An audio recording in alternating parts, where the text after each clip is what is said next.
Bonjour à tous et à toutes. Au nom de la Fondation pour la conservation de saumon atlantique et le Canadian Rivers Institute, soyez le bienvenu.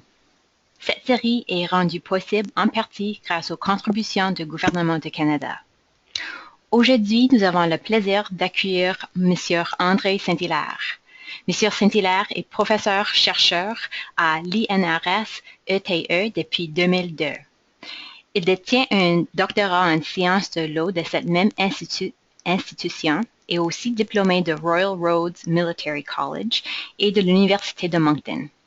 Il est membre du Centre interuniversitaire de recherche sur le saumon atlantique et un des directeurs scientifiques du Canadian Rivers Institute.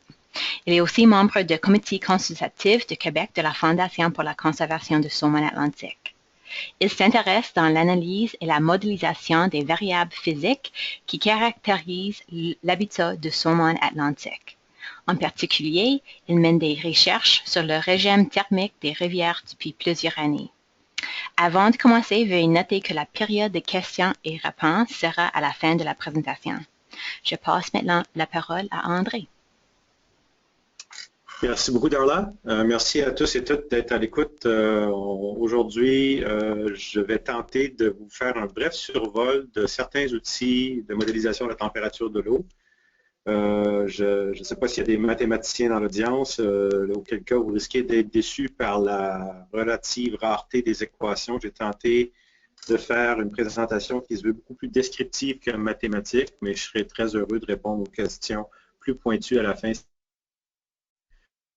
La première des questions, c'est pourquoi on s'intéresserait à la température de l'eau. La plupart d'entre vous, si vous êtes abonnés à ces webinaires-là de la Fondation et du CRI, vous savez que, évidemment, pour ce qui est du saumon atlantique et toutes les autres espèces écothermes, la température de l'eau joue un rôle primordial, que ce soit tant au niveau du métabolisme de ces organismes-là ou des différents stades de vie et comportements qu'ils vont adopter en rivière, nommément par exemple tout ce qui traite de la fraie, de la croissance, de la migration. Toutes ces activités-là vont être évidemment influencées par le régime thermique.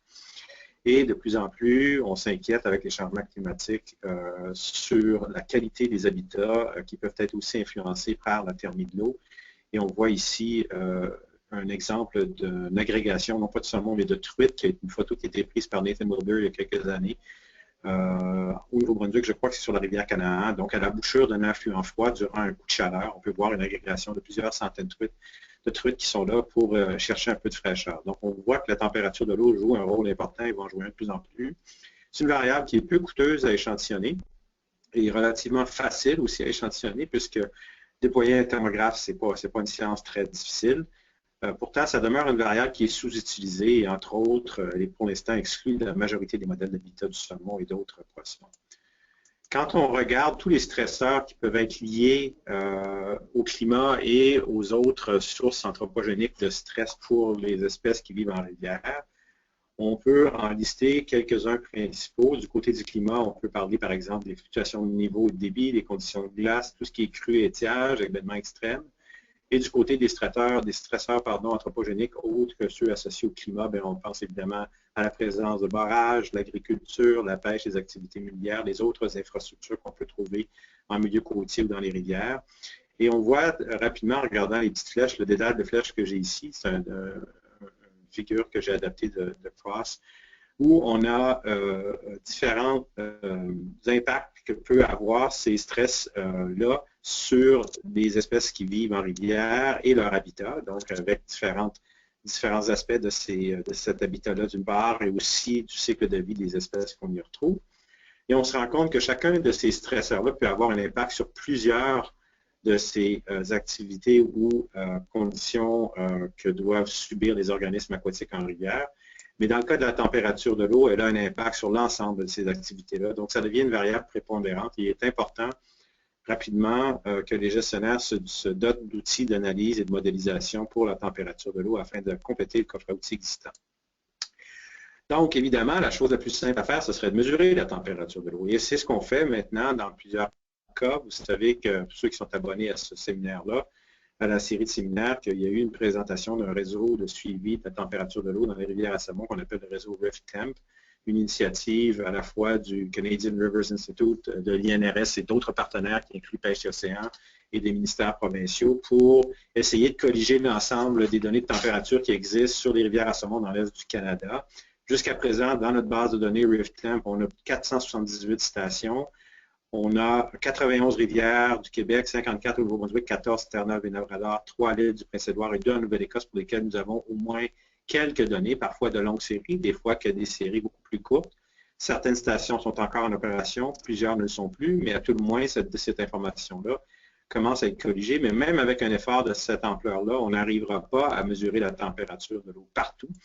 Et donc, c'est trop coûteux et donc, il faut pallier à ces lacunes-là de mesure par des outils qui nous permettent d'estimer la température de l'eau à des endroits où on n'a pas pu la mesurer. Et ce sont évidemment les modèles qui vont jouer ce rôle-là. Évidemment, un modèle, c'est imparfait et c'est pour ça que je vous ai mis quelques-unes des citations célèbres à propos des modèles qui ont été dans la plupart énoncées par des modélisateurs eux-mêmes. Et la plus savoureuse et la plus populaire est certainement celle de Box et Draper qui nous rappelle que tous les modèles sont faux, mais certains sont utiles. Et donc, c'est avec ça en tête qu'il faut vraiment aller regarder une certaine dose de scepticisme lorsqu'on utilise des modèles, quelle que soit l'application, mais entre autres pour la thermie de l'eau.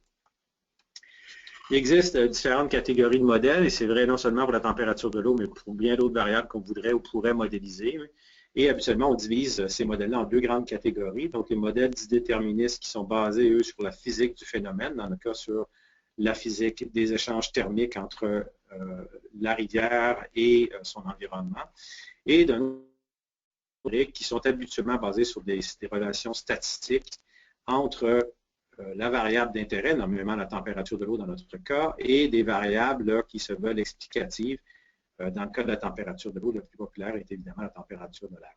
Donc, ces relations-là ne sont pas basées, dans le cas des modèles empiriques, sur un calcul exhaustif des échanges thermiques, mais bien sur une simple corrélation dans la plupart des cas, ou à tout le moins une acceptation du fait que la variable indépendante va influencer la température de l'eau.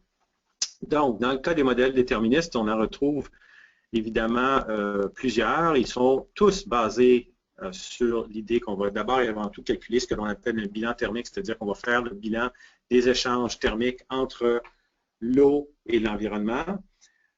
Certains vont être couplés, parce que l'eau bouge, on va le voir dans une seconde, soit à des modèles hydrologiques ou à des modèles hydrauliques et ou hydrodynamiques. Donc, habituellement, ces trois catégories-là vont dépendre du niveau de spatialisation et de détails qu'on veut avoir dans notre modèle. De l'autre côté, du côté des modèles empiriques, on retrouve deux grandes approches. Donc, les modèles statistiques dits paramétriques, c'est-à-dire qui sont vraiment basés sur des hypothèses statistiques et des paramètres de modèles qui ont une signification statistique. Alors que les modèles non paramétriques, eux, sont des modèles souvent qu'on appelle de type boîte noire, où la relation n'est pas explicite entre la variable dépendante et la variable indépendante. Elle est implicite et les paramètres de ces modèles-là n'ont pas nécessairement de signification statistique. En commençant par les modèles déterministes, encore une fois, je vous rappelle qu'il n'y a pas de modèle déterministe ni de modèle empirique d'ailleurs qui sont complets. Donc, évidemment, pour avoir un modèle déterministe qui se voudrait parfait, il faudrait qu'on ait une représentation parfaite de ce qui se passe dans la nature. Et ce n'est pas le cas. On est obligé de faire plusieurs simplifications. Et le degré de simplification va souvent affecter l'incertitude du modèle. Mais, dans le cas des modèles thermiques, on a la chance d'avoir un phénomène physique qui est relativement bien compris. Il s'agit de l'échange de chaleur entre le volume d'eau qu'on cherche à modéliser et son environnement. Et une bonne partie de ce bilan thermique-là, des échanges de chaleur, se produisent à l'interface entre l'air, donc l'atmosphère, et la surface du cours d'eau qui nous intéresse. Donc, normalement, ce qui va être fait dans un modèle de bilan thermique, à un endroit donné pour un volume d'eau donné, le changement de température de l'eau, le delta TW que vous voyez ici en fonction du temps, sera calculé en fonction des propriétés physiques de l'eau, nommément sa chaleur spécifique, c'est-à-dire la quantité de chaleur requise pour faire monter la température de l'eau d'1 degré Celsius par kilogramme, par exemple, et sa densité, qui est connue évidemment, de même que les propriétés du volume d'eau que l'on cherche à modéliser, nommément sa largeur, par exemple, et la surface de la section. Ces propriétés-là vont moduler, elles, le flux net total de chaleur qui entre et ou sort à la surface de ce volume d'eau-là. Et donc, ce flux net-là va être calculé à l'aide de différents termes du bilan qui incluent évidemment la radiation solaire incidente, donc la quantité d'énergie qui est impartie par la radiation du soleil qui atteint le cours d'eau, mais aussi la radiation solaire de longue longueur d'onde, celle-ci qui provient de l'absorption par les nuages, la canopée, la végétation environnante et même l'eau de la radiation incidente, qui est ensuite réémise à une plus longue longueur d'onde du côté des infrarouges et qui va permettre soit de réchauffer ou de refroidir, dépendant évidemment de sa provenance et du gradient thermique qui est à l'interface, permettre de chauffer ou refroidir la rivière. D'autres termes du bilan thermique qui sont importants sont ceux d'évaporation, où on aura donc une perte de chaleur qui est due au flux de chaleur latente, le changement de phase de l'eau vers de la phase liquide vers la phase de vapeur, et aussi le flux qu'on appelle le flux de chaleur sensible qui est associé à la convection, donc entre l'échange de chaleur qui se produit entre la masse d'air qui est immédiatement en contact avec la surface de l'eau, qui va tendre vers un équilibre et qui va amener donc un échange de chaleur spécifique qui, lui, va devoir se renouveler à chaque fois que cette masse d'air-là est renouvelée. Donc, lorsque le vent souffle, évidemment, on aura une masse d'air qui va se déplacer à la surface de l'eau et ce flux doit se renouveler constamment.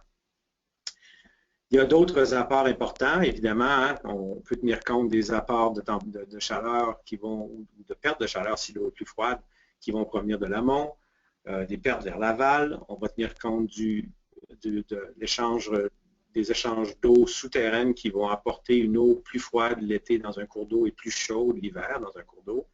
Et il y a aussi une température qui peut être différente entre celle de rivière et l'eau provenant du ruissellement hypodermique, du ruissellement de surface, les apports des lacs et des marais qui vont amener des gradients thermiques aussi qui peuvent être importants à certains endroits. Donc, tous ces termes-là peuvent être pris en considération dans un bilan thermique, de même que les échanges avec le lit du cours d'eau qui peuvent parfois être aussi importants dépendant de la taille du cours d'eau. Donc, vous avez un tableau ici qui essaie de résumer ces termes du bilan thermique-là qui sont les principaux sans être exhaustifs. Ce tableau-là vous rappelle que les termes principaux sont la radiation solaire incidente de courte longueur d'onde, la radiation de longue longueur d'onde, le flux de chaleur latente associé à l'évaporation, la convection, les échanges avec le lit du cours d'eau. De plus en plus, on a des travaux qui apparaissent sur toute la question du ruissellement hyporéique dans les cours d'eau qui lui aussi peut amener un gain ou une perte de chaleur à un endroit spécifique dans le cours d'eau, dépendant d'où la résurgence de ce ruissellement hyporéique-là va se produire. Et je vous ai signifié ici si ces termes-là de chacun des termes du bilan thermique est habituellement un gain ou une perte de chaleur pour le cours d'eau, avec ici les variables les plus communes qui sont utilisées pour le calculer le cas échéant. Évidemment, un modèle de bilan thermique, c'est bon pour un volume d'eau qui est stagnant et à chaque pas de temps, si on a toujours le même volume d'eau qui ne change pas et qui ne bouge pas, on peut à chaque pas de temps calculer ce delta T-là, ce changement de température-là, simplement à partir du bilan thermique. Mais dans une rivière, bien évidemment, l'eau n'est pas statique et les niveaux vont changer et donc on doit coupler la plupart du temps le modèle de bilan thermique avec des modèles qui vont tenir compte du mouvement de l'eau d'une manière ou d'une autre et du changement de volume d'eau à un endroit donné. Donc l'approche qui est souvent utilisée, c'est d'abord et avant tout de faire une simulation hydraulique de la rivière ou hydrodynamique, c'est-à-dire utiliser les équations de Saint-Venant avec une information sur la bathymétrie, la rugosité du cours d'eau. On va sectionner le cours d'eau soit en sections comme ça, ou en différences finies, ou en des carreaux de différences finies, ou des éléments finis, des polygones. Et pour chacun des points qui auront été définis comme ça, on va pouvoir, avec un débit et des conditions limites à l'entrée, faire une modélisation hydraulique ou hydrodynamique de la rivière pour obtenir à chaque pas de temps des niveaux, alors donc des profondeurs, et aussi des vitesses qui vont nous permettre de voir le temps de parcours de l'eau dans la section d'intérêt. Connaissant donc, grâce au modèle hydraulique ou hydrodynamique, ces profondeurs et ces vitesses-là, on est capable d'avoir un volume d'eau sur lequel on va appliquer le calcul du bilan thermique et, ultimement, obtenir des températures de l'eau. Donc, l'approche hydraulique est certainement la plus commune en modélisation déterministe de la température de l'eau, Et vous avez un exemple ici où on a fait ce travail-là dans le cadre de la thèse de Valérie Ouellette, qui était une étudiante au doctorat ici il y a quelques années, qui a travaillé avec Yves Secrétan et les gens d'Environnement Canada, dont Jean Morin, et ainsi que les gens de Fonds de Québec, Marc Méjelier, sur une modélisation hydrodynamique du lac Saint-Pierre, qui est un élargissement du fleuve Saint-Laurent en amont de Trois-Rivières. Et vous avez un exemple ici de cette modélisation-là où on a couplé un modèle hydrodynamique en 2 dimensions avec un modèle de bilan thermique qui a été fait sur chacun des éléments finis qui était une grille très imposante à l'intérieur du lac Saint-Pierre, très dense. Et vous voyez ici avec un exemple pour une journée qu'on voit très bien la spatialisation de l'information thermique dans le lac Saint-Pierre et que, somme toute, le patron des températures qui ont été modélisées colle quand même assez bien avec l'image satellitaire que vous voyez dans le bas de l'écran. Donc, ces modèles-là sont capables de nous fournir une information spatiale à chaque pas de temps qui est très pertinente pour ce qui est de l'habitat des poissons. Dans ce cas-ci, ça a été entre autres utilisé dans des études de l'habitat de la carpe qui avait subi une forte mortalité dans le fleuve Saint-Laurent à cause d'un coup de chaleur il y a quelques années. L'approche hydraulique en est une. L'autre approche qui peut être utilisée, c'est une approche hydrologique. Cette fois-ci, au lieu de coupler le modèle de bilan thermique avec un modèle hydraulique, on va le coupler avec un modèle hydrologique. Donc, le modèle hydrologique va utiliser des données météo en intrant, faire un calcul du bilan hydrique à chaque pas de temps pour différents endroits sur la rivière. Et à partir de ce bilan thermique-là, le modèle hydrologique va nous fournir un débit pour la rivière ou pour le point d'intérêt dans le bassin versant sur la rivière. Connaissant un débit, on a donc, qui est un volume par unité de temps, on a donc un volume d'eau sur lequel on peut appliquer le bilan thermique à chaque pas de temps et finalement obtenir une température de l'eau. Donc l'approche hydrologique est plus rare, mais elle est utilisée dans certains cas et c'est certainement celle que nous on utilise dans notre laboratoire avec un modèle qui s'appelle le modèle SECO, modèle qui a été développé il y a plusieurs décennies par Guy Morin et son équipe. C'est un modèle hydrologique d'abord, qui fait donc des simulations de débit à partir de la météo, mais aussi auquel est couplé un modèle thermique. Donc, le modèle est semi-distribué, c'est-à-dire qu'il divise un bassin versant en carreaux de taille égale, sur lesquels une simulation hydrologique est d'abord faite, un calcul de bilan hydrologique est d'abord fait, et par la suite, un calcul de bilan thermique s'y ajoute. Le modèle permet, dans un premier temps, à partir des données météo, de calculer ce que l'on appelle une fonction de production qui est essentiellement un bilan hydrologique sur une version schématisée du bassin versant. Et ensuite, il y a une fonction dite de transfert qui, à l'aide de l'information sur les pentes et les superficies, va permettre de transférer l'eau de l'amont vers l'aval. Ce modèle-là doit être calibré, donc il faut évidemment qu'il y ait certaines données hydrologiques disponibles pour permettre la calibration. Un exemple de la schématisation du modèle, c'est celle-ci, où on voit par exemple la frontière du bassin versant qui est déterminée par le trait gras que vous voyez. Vous avez la rivière ici à l'intérieur du bassin versant et la grille de carreaux qu'on appelle des carreaux entiers dans le jargon de SECO, avec lesquels on va faire une discrétisation du bassin versant et pour chaque carreau entier, un bilan hydrologique et un bilan thermique pourra être calculé. Le bilan hydrologique il est fait à l'aide d'une fonction de production qui représente l'écoulement vertical de l'eau à partir de la précipitation jusqu'au stockage dans la nappe, à l'aide de réservoirs. Donc, il y a 3 réservoirs qui schématisent cet écoulement vertical-là dans SECO. Un réservoir qui tient compte des lacs et des marais, un réservoir qui tient compte de la zone non saturée de l'eau et du sol, et un autre réservoir qui représente la nappe phréatique avec des coefficients qui doivent être ajustés pour déterminer la vidange de chacun de ces réservoirs-là vers le cours d'eau. Et donc, un bilan hydrologique est calculé dans ces réservoirs-là à chaque pas de temps. Et ça nous permet de connaître la lame d'eau qui va être acheminée vers la rivière et ultimement le volume d'eau qui est disponible à chaque carreau entier à chaque pas de temps.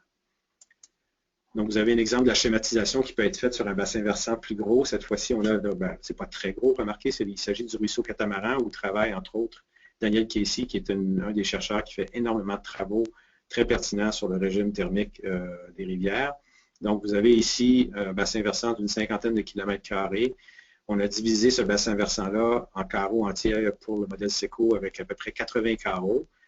Et vous avez ici les flèches qui représentent le schéma d'acheminement de l'eau de l'amont vers l'aval, vers l'exutoire du bassin versant du ruisseau Catamaran. On fait ensuite sur chacun des carreaux, une fois qu'on a fait une simulation hydrologique à chaque pas de temps, un bilan thermique. Pour ce faire, le modèle SECO nécessite d'avoir évidemment les débits pour calibrer le modèle hydrologique, mais pour ce qui est du modèle thermique, il nécessite des températures de l'air au pas de temps journalier, minimum et maximum. La radiation solaire, jadis au pas de temps mensuel, dans la nouvelle version, elle est utilisée maintenant au pas de temps journalier ou à tout le moins au même pas de temps que la simulation, qui peut être journalière ou horaire. Et les vents aussi, qui sont maintenant, qui jadis étaient utilisés au pas de temps mensuel, mais qui sont maintenant utilisés au pas de temps égal à celui de la simulation. Le modèle a un certain nombre de paramètres, une douzaine, donc ils doivent être aussi calibrés contre des observations thermiques. Donc, il faut avoir à tout le moins un minimum de données pour pouvoir calibrer ce modèle-là et le valider. Voici un exemple de calibration qui n'a pas été extraordinairement bien réussi sur le ruisseau Catamaran. C'est pour vous donner un exemple des limites du modèle lorsqu'on fait une calibration avec des données qui sont parfois insuffisantes. Quoique cette fois-ci, on avait quand même une douzaine d'années pour procéder à la calibration. C'est une calibration qui, à l'époque, a été faite manuellement, ce qui explique peut-être qu'on a encore des biais qui n'ont pas été éliminés dans la calibration. Donc, en bleu, vous voyez les débits observés. Chacune des lignes représente la moyenne interannuelle de débit pour une journée donnée entre 1990 et 2002. Et en rouge, vous avez la moyenne interannuelle des données simulées, donc des données de débit simulées par le modèle hydrologique. Ce qui est important de constater, c'est bien que le modèle arrive à attraper relativement bien le volume de crue dans ce cas ici, sur une moyenne interannuelle. Il a de la difficulté à simuler adéquatement les étiages hivernaux et surtout les étiages estivaux qui sont très importants pour ce qui est des températures de l'eau parce que c'est cette période-là qui nous intéresse, surtout quand on fait une simulation thermique dans un cadre d'étude de l'habitat du poisson. Ce sont les températures chaudes qui nous intéressent. Elles se produisent bien évidemment durant les mois d'étiage en été. Et ce que vous voyez ici, c'est que le modèle a surestimé ces étiages-là de façon assez systématique, surtout vers la fin août et au début de septembre, jusqu'en octobre. Et ça va affecter, comme vous allez le voir, les simulations de température de l'eau. Donc, on a ici la calibration du modèle de température de l'eau qui a été exécutée. On trouve une erreur, la racine d'une erreur quadratique moyenne sur le ruisseau Catamaran de l'ordre de 1,5 degré, ce qui peut apparaître comme étant pas si mal. Et en effet, le modèle arrive à bien attraper la saisonnalité, sauf qu'on constate qu'il y a un biais ici lors du déclenchement du cycle positif de température de l'eau au printemps, qu'on a une sous-estimation, ici en rouge ce sont les simulations et les points sont les observations, donc une sous-estimation de la température de l'eau durant la période chaude et une surestimation de cette même température simulée-là par rapport aux observations durant la période de refroidissement. Donc un modèle qui est imparfait sur le ruisseau Catamaran dans ce cas ici et sur un affluent du ruisseau Catamaran, un tout petit ruisseau qu'on appelle le tributaire 1. Vous voyez encore une fois qu'il y a une exacerbation de cette sous-estimation-là durant la période chaude. Il y a même une instabilité qui s'est installée là, durant une période où on avait des températures qui ont refroidi. Donc, le modèle a eu de la misère à capter cette variabilité-là. Il l'a exagéré grossièrement. Ceci étant dit, il y a quand même une certaine capacité de prédiction, même si la calibration n'a pas été bonne, mais l'idée était de vous montrer que lorsqu'il y a couplage de modèles, dans ce cas-ci, un modèle hydrologique, un modèle thermique, les sources d'erreur de l'un vont affecter l'erreur de l'autre. Donc, il y a propagation de cette erreur-là d'un modèle à l'autre, qui fait en sorte que notre surestimation des étiages a amené une sous-estimation des températures de l'eau. Et vous avez ici le modèle qui est représenté, encore une fois, cette fois-ci en validation, donc où on fait une simulation pour une période sur laquelle il n'a pas été calibré, et on remarque une augmentation de l'erreur quadratique moyenne de l'ordre de 2,5 degrés Celsius cette fois-ci. Donc ça, c'était le mauvais exemple. Le bon exemple, c'est la même utilisation du modèle qui a été faite par Stephen Dugdale, un stagiaire postdoctoral qui travaille au Canadian Rivers Institute sur la modélisation de la température de l'eau sur le fleuve Saint-Jean au Nouveau-Brunswick dans le cadre du projet d'étude de l'écosystème associé au possible démantèlement ou à la reconstruction du barrage Mactaquac qui est en cours. Et Steve a donc calibré le modèle SECO en aval du barrage Mactaquac, donc en aval de Fredericton, si vous voulez, sur le réseau hydrographique du fleuve Saint-Jean. Et vous avez ici des résultats d'une partie de son exercice où vous voyez d'abord la calibration du modèle hydrologique sur la rivière Nashwaak, un affluent, avec une calibration qui est somme toute assez adéquate, bien qu'on escamote certaines pointes de crue. Ce qui est plus important pour la température de l'eau, encore une fois, ce sont les étiages. Et on voit que Steve a réussi à faire un bon travail de calibration pour les étiages, ce qui se traduit en une simulation thermique qui est somme toute assez bonne. On a ici un exemple sur 2 années à Majorville, donc tout près de Fredericton, où on voit les simulations thermiques en rouge et les observations en bleu. Donc, un travail assez bien réussi de calibration. Et le modèle est maintenant suffisamment performant pour que Steve se permette de faire des simulations, excusez-moi, dans un cadre de spatialisation de l'information. Donc, je vous montre ici une vidéo que Steve a créée à partir des simulations thermiques qui ont été faites à chaque pas de temps entre 2013 et 2014. Vous avez tout le réseau du bassin versant en bas du barrage Mactaquac qui est simulé. Et vous voyez ici, pour chaque pas de temps, les températures de l'eau pour chacun des carreaux entiers dont je vous ai parlé, qui ont été reliés sur cette carte-ci. Donc, on peut voir, par exemple, là, on est rendu au mois d'octobre 2013, la rivière se refroidit. Durant l'hiver, évidemment, toute la rivière est à zéro. On va recommencer à revoir le réchauffement à partir du mois d'avril, donc bientôt. Et vous allez voir comment on peut spatialiser cette information thermique-là à l'aide d'un modèle déterministe qui aurait été impossible de faire, même avec un réseau très dense de suivi de la température de l'eau avec des thermographes sur le bassin. Donc, l'avantage du modèle déterministe dans ce cas-ci, c'est certainement l'aspect spatialisation.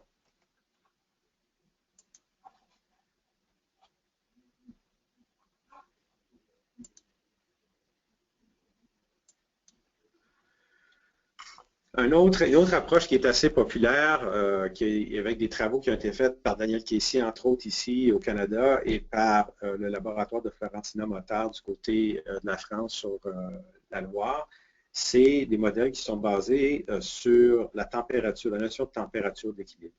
Cette température-là, c'est celle à laquelle le flux net de chaleur à la surface de l'eau, le flux net entre l'eau et l'atmosphère à la surface de l'eau est nul.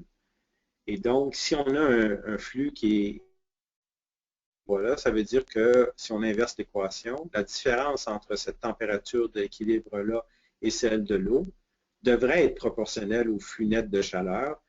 Et cette proportionnalité-là, elle est quantifiée grâce à un coefficient d'échange thermique K ici.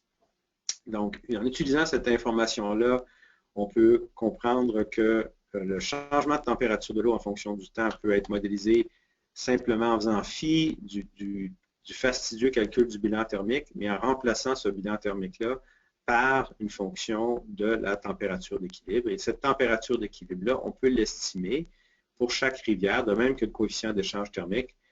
Donc, d'abord, en calculant, en estimant la température d'équilibre à l'aide de la radiation solaire et de la température de l'air, par exemple, ce qui est le cas ici.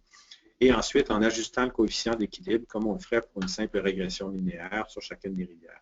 À ce moment-là, on peut obtenir un modèle relativement simple, mais qui est basé sur les échanges thermiques, bien que ceux-ci aient été remplacés dans l'équation grâce au concept de température d'équilibre par une équation beaucoup plus simple. Donc, c'est un modèle un peu hybride entre les modèles empiriques et les modèles déterministes qui peut faire un travail adéquat et qui a été utilisé à grande échelle, par exemple, sur la Loire en France.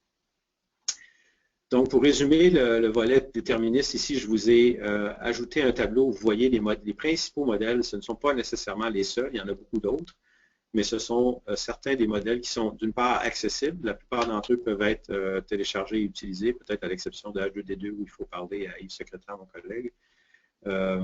Mais sinon, les autres modèles sont disponibles et vous avez les liens ici si vous voulez aller voir l'information. Il faut faire attention. Certains modèles sont désuets ou en tout le moins n'ont pas été rafraîchis depuis quelque temps, alors que d'autres, au contraire, sont en pleine expansion. Du côté des modèles statistiques, encore une fois, je vous rappelle que ça a ses limites. Hein? Il faut faire attention, on peut faire dire bien des choses aux statistiques, donc toujours rester un peu sceptique devant les résultats et se questionner. Le modèle le plus simple, c'est celui de la bonne vieille régression linéaire que vous connaissez probablement tous et toutes. Il s'agit simplement d'établir une relation linéaire entre la variable d'intérêt, nommément la température de l'eau dans notre cas, et une variable dont on sait qu'elle explique une bonne partie de la variabilité de la température de l'eau. Dans ce cas-ci, la variable la plus utilisée est évidemment la température de l'air. Donc ici, Annick Daigle, ma collègue, avait fait un exemple où je dois avouer, je crois qu'elle m'a dit qu'elle avait giclé quelques valeurs singulières pour que l'exemple soit plus pédagogique, mais on peut voir que cette relation-là peut tenir la route quand même assez bien avec une équation qui est très, très simple et nous donner des prévisions qui peuvent, bien qu'elles ne soient pas nécessairement les plus précises, peuvent nous donner une information tout à fait valable lorsque c'est ajusté sur une longue série chronologique. À noter que souvent, le nuage de points va être beaucoup moins serré dans la partie température élevée qu'il peut l'être dans la partie température moyenne. Et ça s'explique entre autres parce qu'on sait que la relation entre la température de l'eau et la température de l'air, elle n'est pas vraiment linéaire, surtout à des pas de temps plus courts. À des pas de temps mensuels ou hebdomadaires, une relation linéaire tient habituellement la route. Mais à des pas de temps plus courts, ce qu'on constate, c'est que la relation, elle est plutôt non linéaire et elle a une forme de S, une relation sigmoïde, comme on voit ici dans l'exemple qui a été fait par Steve Dugdale sur le réservoir Mactaquac. Donc, on voit que la relation, elle plafonne vers le haut ici, dans les températures élevées, et ça, c'est dû au fait que lorsque la température de l'air augmente, éventuellement, il va se produire un effet de refroidissement par évaporation et conséquemment, la température de l'air va commencer, l'augmentation de température de l'air va se faire à un taux moindre dans les températures élevées qu'elle se fait dans les températures moyennes. Et de la même manière, dans les températures les plus faibles, on va retrouver un refroidissement de la température de l'air qui va continuer sous la barre des zéros, alors que dans le cas évidemment de la température de l'eau, l'eau gèle, donc elle ne pourra pas descendre sous la barre des zéros. L'équation est somme toute assez simple, a été développée par Mosseni il y a plusieurs années. C'est un modèle qui est fréquemment utilisé. C'est un peu le modèle de comparaison qui est utilisé dans bien des études sur les différents modèles statistiques qui existent. Donc, un modèle qui est facilement ajustable, même dans Excel, on peut faire une modélisation avec ce modèle-là aussi. Une des choses qui est à noter, qui a simplifié la vie de bien des statisticiens qui ont voulu, ou des modélisateurs qui ont voulu utiliser des modèles statistiques pour la température de l'eau, c'est que cette variable-là a une très forte saisonnalité, comme on le sait bien. Et donc, à ce point fort que, par exemple, Audrey Maheu, qui est une doctorante qui vient de terminer sa thèse ici, a réussi à faire, par exemple, une classification des régimes thermiques de plusieurs rivières aux États-Unis, simplement basée sur cette saisonnalité-là, en ajustant une fonction sinusoïdale sur les observations de température et en comparant différentes caractéristiques de cette fonction sinusoïdale-là, elle a réussi à cartographier donc différents types de 5 différentes catégories de régimes thermiques qu'on retrouverait dans les rivières américaines sur lesquelles il n'y a pas de barrage ou peu d'impact anthropique. Mais si on prend donc des observations de température de l'eau et on y ajuste une fonction sinusoïdale, on peut la soustraire aux observations et il nous reste ce que l'on appelle des résidus, c'est-à-dire le signal de température de l'eau, la série chronologique de température de l'eau à laquelle aura été soustraite la fonction sinusoïdale. Et ces résidus-là, à ce moment-là, représentent la partie qu'on appelle souvent stochastique, bien que le terme soit un peu fort. Mais donc, ce résidu-là va pouvoir être modélisé à l'aide soit des résidus de la température de l'air qui peuvent avoir été obtenus de la même manière, c'est-à-dire en soustrayant une fonction sinusoïdale saisonnière, mais aussi en utilisant ce que l'on appelle les termes autorégressifs, c'est-à-dire les températures de l'eau ou les résidus de température de l'eau des pas de temps précédents. Donc, le T-1, c'est la veille, le T-2, c'est de l'avant-veille. Donc, on arrive à faire une modélisation du résidu à l'aide de la température d'hier, de l'eau, la température de l'eau d'avant-hier et le résidu de la température de l'eau d'aujourd'hui. Ce faisant, on peut ensuite utiliser l'estimation du résidu, y additionner la composante sinusoïdale qu'on avait soustraite au départ, et on obtient une simulation de la température de l'eau avec un modèle dit stochastique qui est basé sur les résidus. Ces modèles-là ont été beaucoup appliqués. Ça a été développé d'abord il y a très très longtemps par Daniel Cluis, mais remis à la mode par Daniel Casey il y a quelques années, et ils fonctionnent somme toute très bien. Vous avez une application ici qui a été faite par Miros Amadine et Douchan du côté de la rivière Moisy au Québec, où on a réussi à faire des simulations de température de l'eau. Donc, vous voyez, les points sont en noir sur ces petits graphiques-là et le rouge représente les simulations obtenues à l'aide d'un modèle autorégressif des résidus. Et vous voyez ici l'erreur du modèle. Donc, on a un modèle qui est non biaisé et qui arrive à faire un très bon travail pour la simulation des températures journalières sur la rivière Moisy avec une racine de l'erreur quadratique moyenne inférieure à 1 degré Celsius. Si vous ne voulez pas soustraire des sinus à vos séries chronologiques, l'autre façon de tenir compte de la saisonnalité, c'est de faire ce que l'on appelle des modèles périodiques, c'est-à-dire de prendre cette saisonnalité-là et de couper en tranches de quelques semaines ou de quelques mois cette saisonnalité-là et de développer pour chacune des périodes un modèle particulier. Donc, on aura ensuite qu'à rabouter ces modèles-là un à l'autre. Ces modèles-là, on les appelle des modèles périodiques autorégressifs et ils permettent de faire une modélisation adéquate de la température de l'eau dans bien des cas. Vous avez une explication qui a été faite par Lubna Benyaya ici sur la rivière Deschutes en Oregon. Et ce qu'on constate, c'est que vous avez des observations en trait noir. Le modèle périodique autorégressif, c'est le petit pointillé, alors que le pointillé plus gras, c'est un modèle stochastique tel que celui qui a été appliqué sur la rivière Moisy précédemment. Et vous voyez qu'on arrive à faire une prévision des maximums hebdomadaires qui est somme toute assez bonne, avec parfois une sous-estimation, mais le modèle périodique autorégressif arrive à faire un travail adéquat.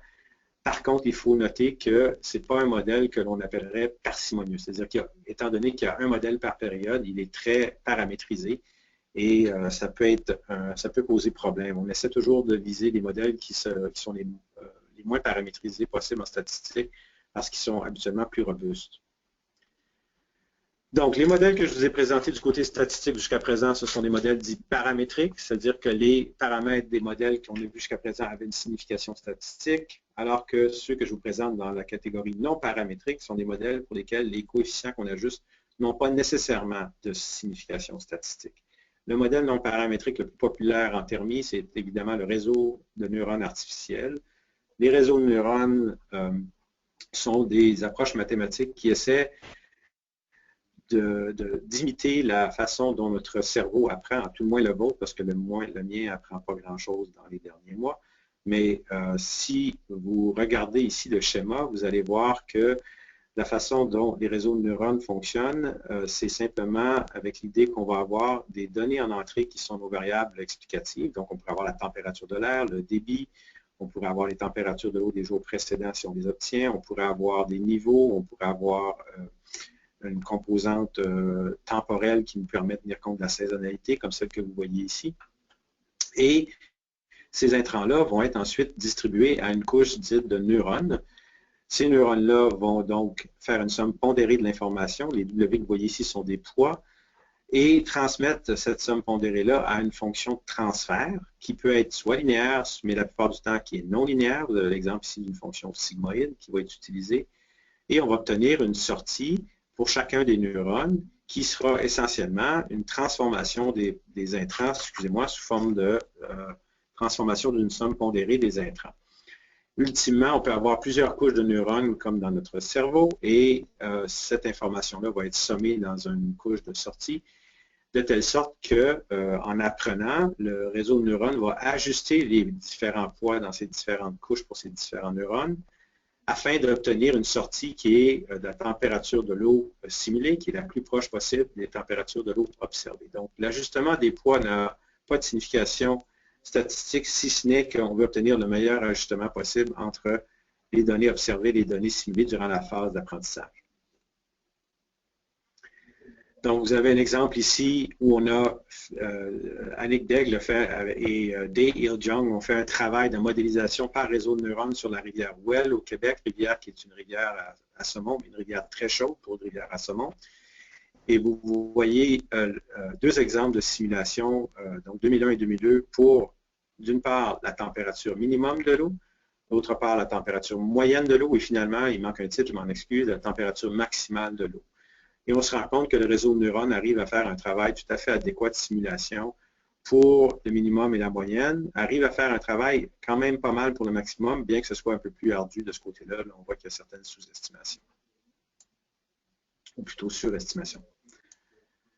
Une autre approche non paramétrique qui a été utilisée dans le passé, c'est celle des analogues, ce que les Européens appellent les analogues, et ce qu'on voit souvent dans la littérature sous le nom de cas voisins les plus proches, en anglais K nearest neighbors, qui est utilisé en modélisation, surtout climatique, mais qui a été adapté aux températures de l'eau. Il s'agit ici essentiellement de faire ce qu'on appelle en anglais du data mining, c'est-à-dire de la recherche de données similaires dans une base de données existante. Donc l'idée, le concept de base est assez simple. Si vous vous intéressez à faire une prévision de la température de l'eau pour demain, par exemple, et que la température de l'eau prévue pour demain est de 22 degrés Celsius, et que vous savez, par exemple, que la précipitation prévue pour demain, c'est 4 mm, c'est si vous avez la chance d'avoir un modèle hydrologique qui peut vous faire une prévision hydrologique et vous savez que la prévision est de 3,6 mètres cubes par seconde, vous allez utiliser ces attributs-là et faire une recherche dans la base de données historique qui a ces mêmes attributs-là et la température de l'eau observée pour trouver un analogue, c'est-à-dire un voisin qui a des attributs les plus proches possibles de ceux qui sont prévus pour la journée d'intérêt. Donc, par exemple, dans notre prévision pour demain, on a 22 degrés Celsius, 4 mm et 3,6. Si on faisait une recherche dans la base de données que vous voyez ici, on trouverait que le voisin le plus proche, c'est cette journée-ci où on avait eu 23 degrés Celsius en température de l'air, 5 mm de pluie et 3,5 m3 par seconde de débit. Cette journée-là, on avait une température de l'eau de 20 degrés Celsius. Donc, on prendrait cette estimation-là comme étant notre prévision pour demain, simplement parce que c'est le plus proche voisin des attributs qui sont prévus pour la journée d'intérêt. Habituellement, lorsqu'on fait ce travail-là, on utilise plus d'un voisin, plus d'un analogue, d'où le nom K. K est habituellement égal à 3, 4, voire 5. Donc, on utilise plusieurs analogues et on en fait une moyenne pondérée pour obtenir notre prévision pour la journée d'intérêt.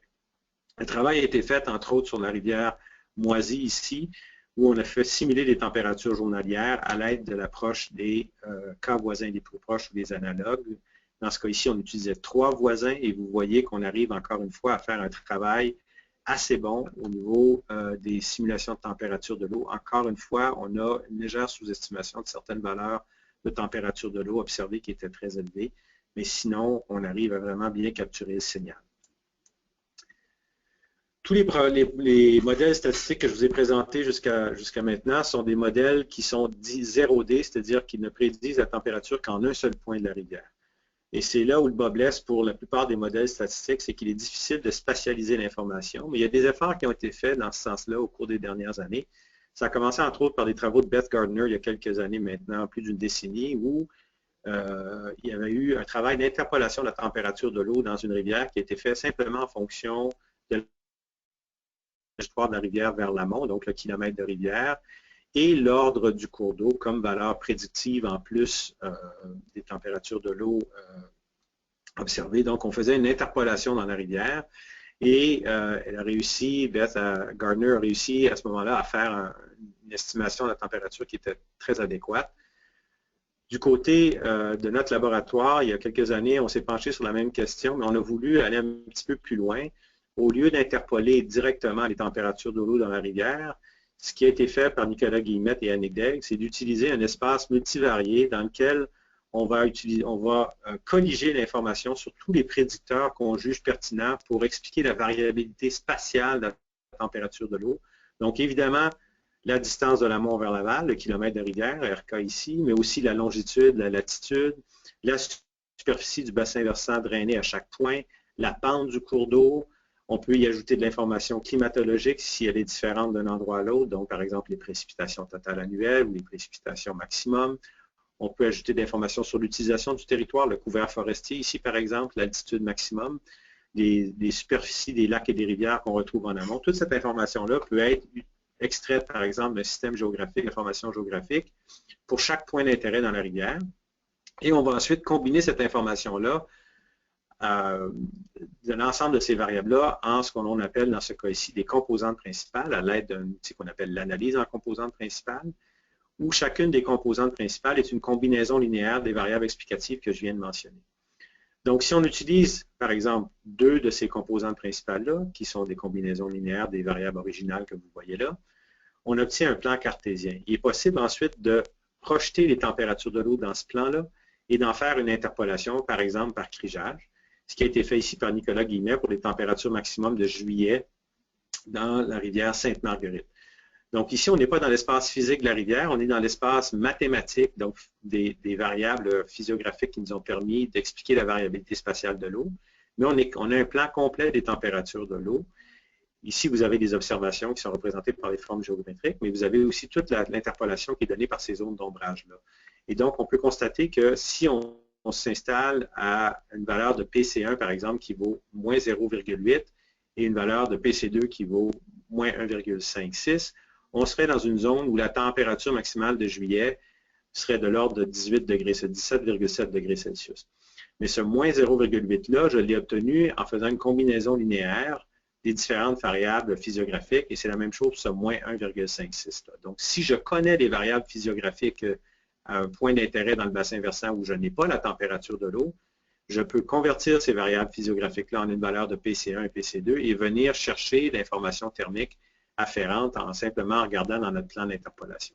La même chose a été faite avec une autre méthode statistique qui s'appelle l'analyse canonique des corrélations. Je pourrais vous expliquer la différence si jamais ça vous intéresse lors des questions.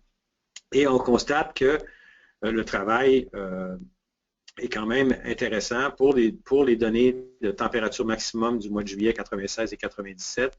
L'erreur quadratique relative moyenne était de l'ordre de entre 5 et 20 ou 21 avec des biais qui, dans la plupart des cas, étaient de l'ordre de 1 à 2 degrés Celsius, qui peut paraître élevé, mais c'est quand même pour une première tentative avec relativement peu de stations, faire la démonstration que la méthode est prometteuse. Le même travail a été fait par Nicolas Guillemet par la suite pour d'autres métriques de température. Par exemple, ici, vous avez une cartographie du nombre de jours qui dépassait 19 degrés Celsius durant l'année, durant l'été dans ce cas-ci. Encore une fois, une interpolation qui a été faite dans un espace multivarié qui a été calculé à partir de variables physiographiques. Et vous avez ici avec les chiffres et les lettres en noir sont les stations avec T qui indique les stations qui sont situées sur les affluents de la rivière, les tributaires, et P, les stations qui sont situées sur le cours d'eau principal de la rivière Sainte-Marguerite. Donc, on peut voir, par exemple, qu'il y a des zones où on atteignait jusqu'à 30 jours de dépassement du seuil de 19 degrés Celsius.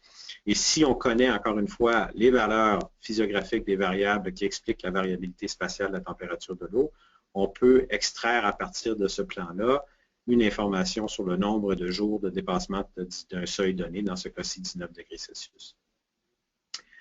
Donc, les modèles statistiques, il y en a plusieurs. Je vous ai résumé ici dans le tableau l'information sur les principaux, les plus populaires. Donc, c'est évidemment d'abord et avant tout les modèles de régression.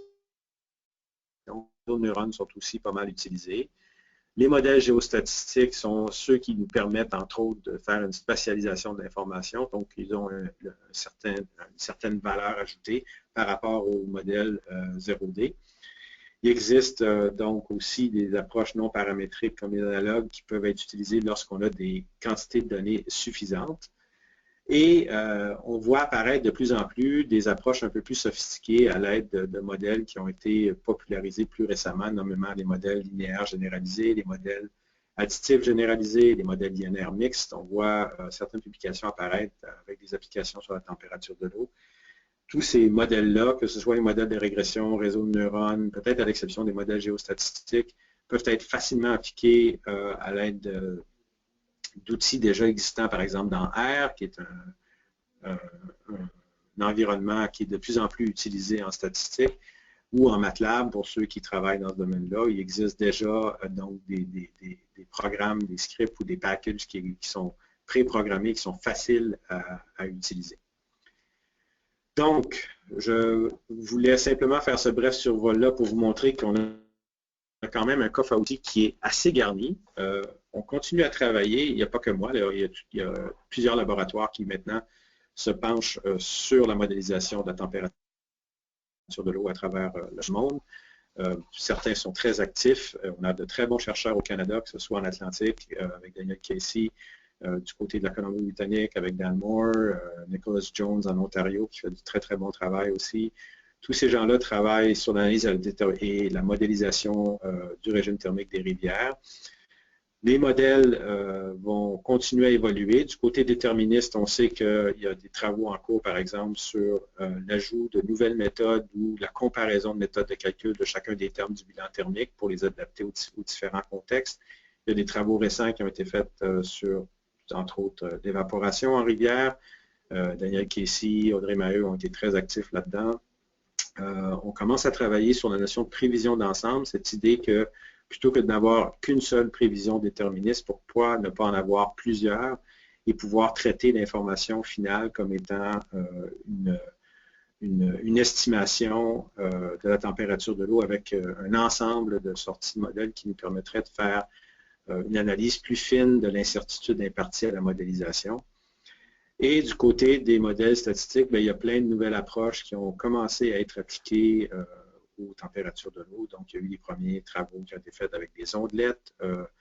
Les modes de décomposition empirique ont été récemment utilisés. On commence à travailler sur l'analyse fonctionnelle, qui est tout un nouveau paradigme en hydrologie qui commence à être utilisé, mais qui rapidement pourrait être adapté au régime thermique. Donc, ces modèles-là sont presque tous accessibles très facilement. Il faut cependant faire très attention à ne pas les utiliser dans un contexte de boîte noire. Il y a toujours un risque à faire ça et donc je vous appelle à la prudence à ce niveau-là. Voilà ce que j'avais à vous dire aujourd'hui. Je vous remercie. J'ai fait la liste de quelques-unes des références qui peuvent vous être utiles, mais il y en a beaucoup d'autres. Ça me fera plaisir de vous en fournir d'autres si celles-ci ne sont pas celles que vous cherchez. Et sur ça, je suis prêt à répondre à vos questions. Je vous remercie.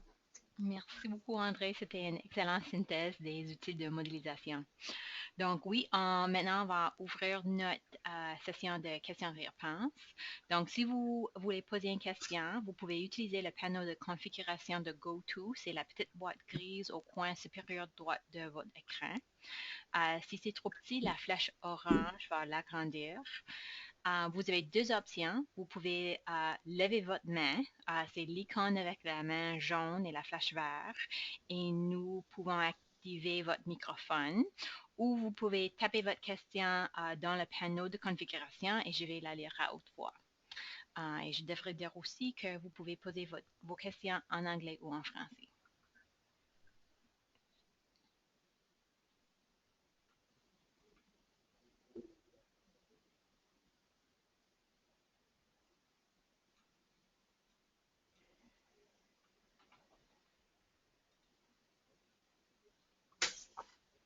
Ça va être facile? D'habitude, ça prend quelques minutes pour que le monde peut taper leur question. Oui, je comprends. Oui. Donc, et André, je me demande, il y avait beaucoup d'informations dans la présentation. Est-ce que je peux fournir une PDF peut-être aux participants s'ils aimeraient l'avoir? Absolument, oui. Je vais t'envoyer le PDF tout de suite après, puis ça me fera plaisir D'accord, merci que beaucoup. tu le fournisses à ceux qui voudront bien. Merci beaucoup. Donc, si vous aimeriez avoir une PDF de la présentation, vous pouvez m'envoyer une courriel.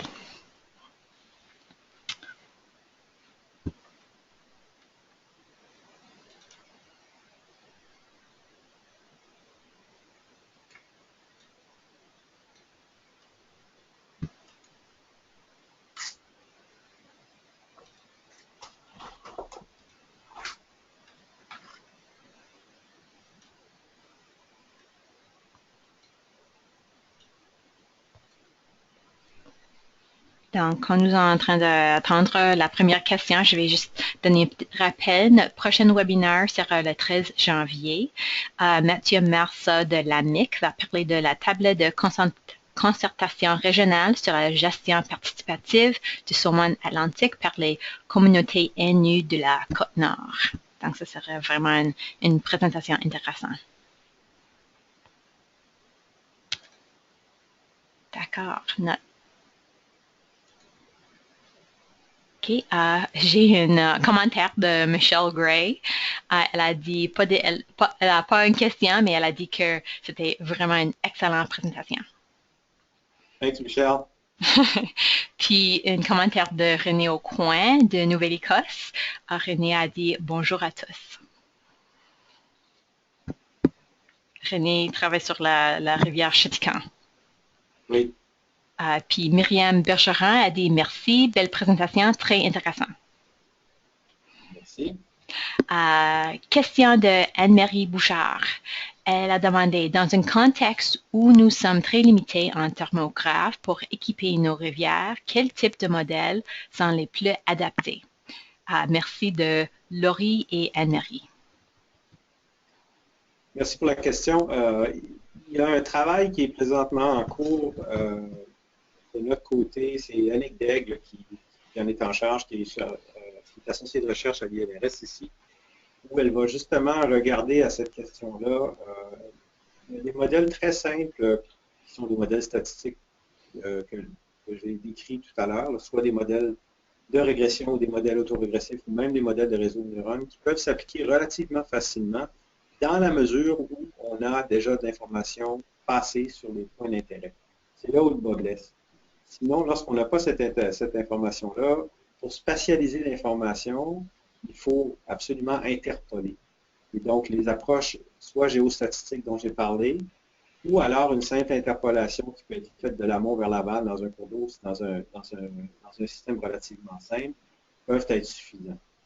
Donc, c'est accessible. Par exemple, les routines d'interpolation, il y en existe. Si vous faites déjà du système d'information géographique avec ArcGIS, il y a tout un coffre à outils géostatistique là-dedans qui est tout à fait qui est très pédagogique, qui est relativement facile à appliquer. Cependant, il faut faire attention parce que la validation va être faite seulement sur les quelques points pour lesquels vous avez des mesures. Donc, il y a un travail de validation qui est en cours mécanique, par exemple, sur certains bassins versants. On a fait ce travail-là où, dans un premier temps, on a eu des réseaux très, très denses de mesures de température de l'eau, par exemple, sur la rivière Ouelle. On avait une trentaine de thermographes. Puis, on a essayé de conserver seulement les thermographes qui contenaient le plus d'informations au sens de la modélisation. Puis on se rend compte, par exemple, sur la Ouelle, qu'avec 5 ou 6 des différents thermographes, on arrive à interpoler sur tout. Donc, c'est possible de faire avec des modèles relativement simples, plutôt du côté statistique. Les modèles déterministes peuvent évidemment le faire très bien, mais ils vont nécessiter beaucoup plus d'informations physiographiques ou de météo. Ils sont un petit peu plus laborieux à mettre en place. Par contre, ils sont de meilleurs extrapolateurs que les modèles statistiques généralement. Merci André. Nous avons une nouvelle question de Mohamed Ndang.